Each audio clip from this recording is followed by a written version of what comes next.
Every Sunday afternoon, Washington and Lee Sr. Reed Calhoun stops by 12 different off-campus houses to collect recyclable waste.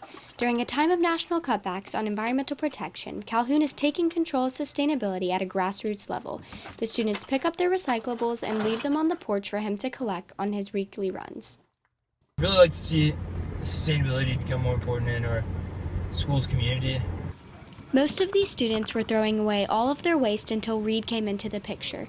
One student says he picks up hundreds of cans from her house alone. Yeah, if you want to make change, you got to be part of the change. After his loop, he takes the waste to the Lexington Community Recycling Center. There he separates the materials into their appropriate bins with help from the center's manager. Calhoun is one of many students making efforts to reduce the university's footprint. This March, the Office of Sustainability and the Department of Athletics co-sponsored their first Zero Waste Day in an effort to minimize waste on campus. Interns and volunteers set up shop at each athletic event. Basically, our goal is to get people to realize what they're consuming, what they're throwing away. Student volunteers like Liz Todd worked with the fans to show them what should be composted, recycled, or thrown away. It's an amazing program. Director of Sustainability Kim Hodge says she has seen significant progress in student engagement over the last 3 years. She was impressed with the volunteer turnout at Zero Waste Day. I think it was 30 volunteers that came out on Fancy Dress Day, which was, again, a sign that you're like, what is happening? I thought, that was amazing, and all just for a t-shirt. The food collected at Zero Waste Day was taken to the school's composting machine. The system breaks down food and other compostable waste from all dining facilities on campus. Students Tiffany Coe and David Hochstadt are 2 of 18 volunteers who work the compost machine daily.